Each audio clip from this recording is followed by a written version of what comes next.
नमस्कार, आपके साथ मैं हूं आदित्य कुमार। हम इस वक्त रीवा मौजूद हैं और रीवा की एक सीट है गूढ़ विधानसभा जो काफी चर्चित है क्योंकि यहां से कपिध्वज इस बार कांग्रेस की सीट पर प्रत्याशी बनाए गए हैं। पहले वो समाजवादी पार्टी में रह चुके हैं और वहां से भी चुनाव लड़ चुके हैं। साथ ही साथ वो पहले निर्दलीय भी चुनाव लड़े। हमारे साथ कपिध्वज मौजूद है। बहुत बहुत स्वागत है कपिध्वज जी। बहुत धन्यवाद आप। क्या हम आ रहे थे अभी तो काफी पोस्टर कई सारे लोग मिल गए, बातचीत करें तो कपिध्वज भैया भैया कह रहे थे। क्या तैयारियां हैं इस बार के चुनाव में? जी बिल्कुल तैयारियां हैं, पूरी तैयारियां हैं।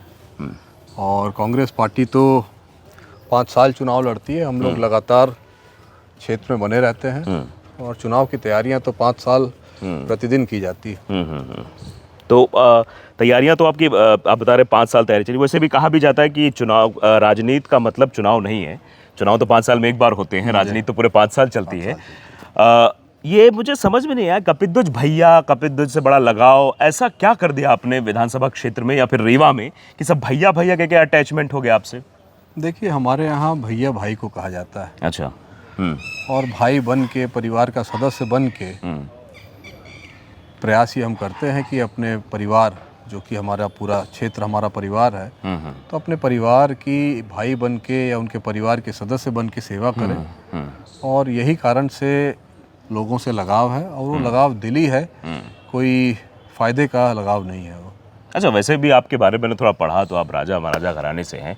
क्या ज़रूरत पड़ गई कि जनता धूल फाक रहे हैं, गलियों में घूम रहे हैं? ऐसी क्या ज़रूरत पड़ गई? सब कुछ तो है आपके पास।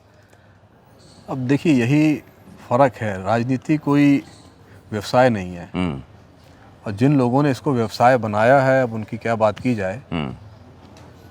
तो राजनीति सेवा का एक माध्यम है और कहीं ना कहीं ये देखने मिला कि जो जनप्रतिनिधि हमारे क्षेत्र में रहे आए हैं उनके द्वारा जनता की अवहेलना की गई। अच्छा।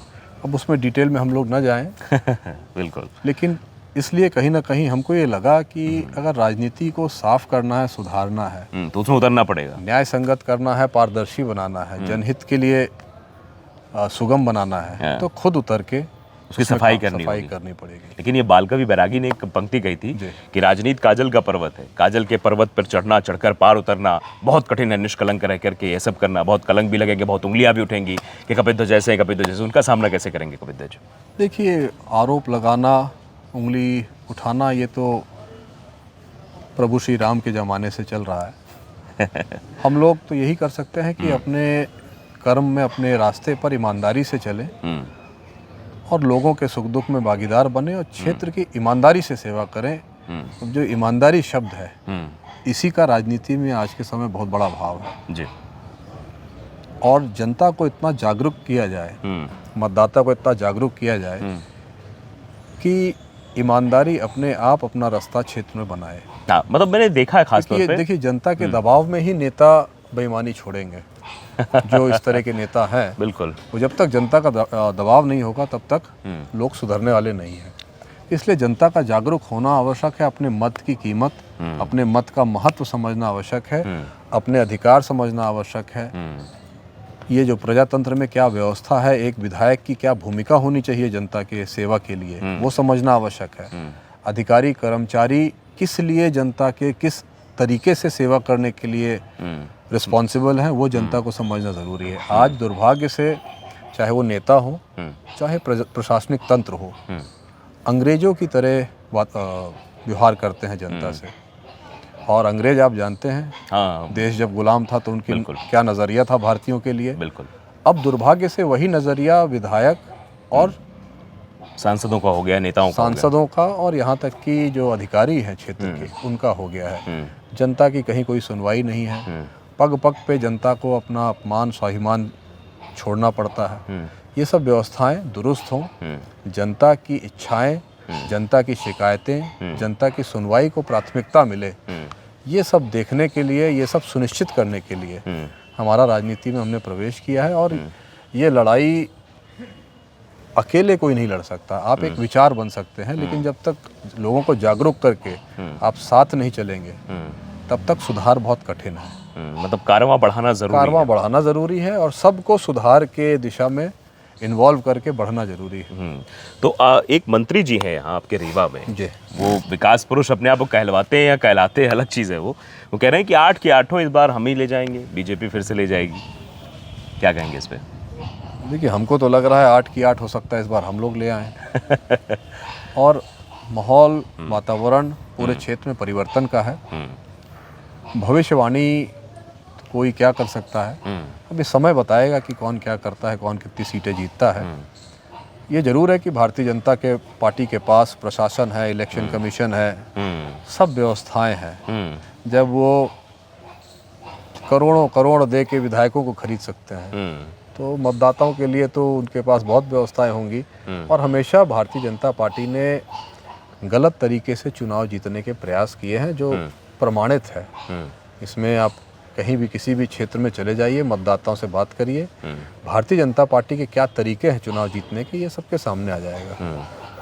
और यदि जनहितैषी पार्टी है, इतनी लोकप्रिय है, अपने आप को दावा करते हैं कि हम विश्व की सबसे बड़ी पार्टी है, तो फिर ये माध्यम आपको अपनाने की जरूरत क्यों पड़ती है? बिल्कुल निचला स्तर है। तो आपको क्या लगता है कि इस बार कुछ यहाँ भी ऐसा हो सकता है क्या?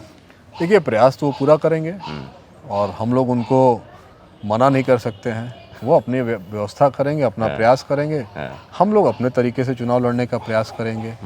और जनता इतना तो जागरूक हो चुकी है कि अगर चुनाव में एक बार धोखा हो गया तो फिर गलती सुधारने का मौका 5 साल बाद ही मिलेगा। अच्छा, एक चीज़ मैं आपसे कहना चाहूँगा, ये मैं अभी विधानसभा क्षेत्र, आपके विधानसभा क्षेत्र में घूम रहा था, तो एक दादा मेरे बड़े मूंछों वाले थे, वो बैठे हुए थे, तो मैंने ऐसे ही उनसे पूछ लिया का माहौल है इस बार। कह रहे हम मुंह ना खोलबे, हम बताइबे ना कि के का वोट देबे। बाद में चुप्पे से कान में आके हमसे कहे कि जो भैया जी हैं उन्हीं को देंगे। मैं कौन भैया? तो कपिल ध्वजा आपका नाम लिया। तो ये साइलेंट वोटर हमेशा मतलब काम करते हैं, तो क्या वो साइलेंट वोटर इस बार आपके साथ हैं? देखिए, साइलेंट वोटर हमेशा सत्ता के विपरीत जाता है। क्योंकि अगर हम सत्ता के साथ हैं तो हमको साइलेंट होने की, चुप होने की ज़रूरत नहीं है। वो मुखर होते हैं, कॉन्फिडेंट होते हैं, निडर होते हैं। लेकिन जब सत्ता के विपरीत आप जा रहे हैं तो थोड़ा शासन का जो दबाव रहता है, उसके कारण मतदाता मौन हो जाता है। और जब से केंद्र में भारतीय जनता पार्टी की सरकार आई है, जिस तरह से सीबीआई, ईडी, इनकम टैक्स, ये डिपार्टमेंट का जिस तरह से दुरुपयोग हुआ है विरोधियों को दबाने के लिए, उनको फंसाने के लिए, उनको तोड़ने के लिए, कहीं ना कहीं इस पूरी प्रक्रिया का जो भय है, इस भय का वातावरण समाज के अंतिम छोर एक सबसे सामान्य मतदाता तक है कि सत्ता के खिलाफ नहीं जाना है, सत्ता के खिलाफ बोल नहीं सकते हैं, नहीं तो कार्रवाई हो सकती है, मुकदमा लिखा। अभी मैं बात कर रहा था, ये एक माइंडसेट बन गया। यद्यपि उनके यहाँ कोई नहीं आएगा, ना सीबीआई आएगी, ना ईडी आएगी, ना इनकम टैक्स वाले आएंगे, लेकिन चूंकि सरकार का विरोधियों से निपटने का तरीका वो देखते हैं, तो खुद भी भयभीत रहते हैं कि सरकार के खिलाफ हमको नहीं बोलना है। जनमानस में ये चीज़ इम्पैक्ट कर गई है। और ये मुकदमे की बात भी थी कि अगर वो ऐसा कुछ करते हैं, वो विधायक वर्तमान विधायक है, तो फर्जी मुकदमे भी लगा दिए जाते हैं। ये तो क्षेत्र में फर्जी मुकदमों की बाढ़ आई हुई है। अच्छा, आपके विधानसभा क्षेत्र में, पूरे रीवा में? गुड़ विधानसभा में तो है, बाकी का हम नहीं कह सकते हैं। गुड़ विधानसभा में तो फर्जी मुकदमों की बाढ़ है। अच्छा, आप समाजवादी पार्टी में भी रहे, आप निर्दलीय भी लड़े, दोनों के मुकाबले इस बार कितना समर्थन, जन समर्थन मिल रहा है आपको? देखिए, समर्थन तो भगवान की दया से, आशीर्वाद और प्रेम जनता का हमको सदैव मिला है और भरपूर मिला है। पिछली बार के मुकाबले इस बार पूरे क्षेत्र में एक परिवर्तन का माहौल है। लोग सरकार को बदलना चाहते हैं, लोग सीएम को बदलना चाहते हैं, लोग क्षेत्रीय विधायक को बदलना चाहते हैं। अब हमको ये नहीं समझ में आ रहा है कि प्रजातंत्र में विधायक की एक बहुत बड़ी रिस्पॉन्सिबिलिटी होती है। बिल्कुल स्वाभाविक है। और दिन रात उसको जनता के लिए सक्रिय रहने की आवश्यकता है, दौड़ने की आवश्यकता है, हर जगह उपस्थित रहने की आवश्यकता है। तो शारीरिक रूप से बहुत ज़्यादा एक्सपेक्टेशन रहती है। बिल्कुल, शारीरिक और मानसिक दोनों। भारतीय जनता पार्टी के पास क्या हमारे क्षेत्र का कोई प्रत्याशी नहीं था? एक बाहर से आप किसी प्रत्याशी को ले आए हैं जो मनगमा के रहने वाले हैं और गुड़ विधानसभा पे थोप रहे हैं, जिन्होंने गुड़ विधानसभा क्षेत्र को चारागाह बना के अभी तक सब कुछ चर लिया है। ऊपर से भारतीय जनता पार्टी के पास क्षेत्रीय कई दावेदार थे। नारायण मिश्रा जी थे, प्रज्ञा त्रिपाठी जी थी, बालेन शुक्ला जी थे, माया सिंह पटेल जी थी, मुनिराज सिंह पटेल जी थे। तो बहुत से क्षेत्रीय प्रत्याशी थे और सब नौजवान। अब भारतीय जनता पार्टी ऐसा अपमान तो गुड़ विधानसभा क्षेत्र का नहीं करना चाहिए कि आप एक 85 साल के व्यक्ति को विधानसभा का चुनाव लड़ा रहे हैं, क्या सोच के? ये क्या करेंगे क्षेत्र के लिए? 85 साल में रिटायरमेंट गवर्नमेंट कर देती है, पहले ही कर देती है। गवर्नमेंट जो रिटायरमेंट करती है उसके पीछे कॉन्सेप्ट ये रहता है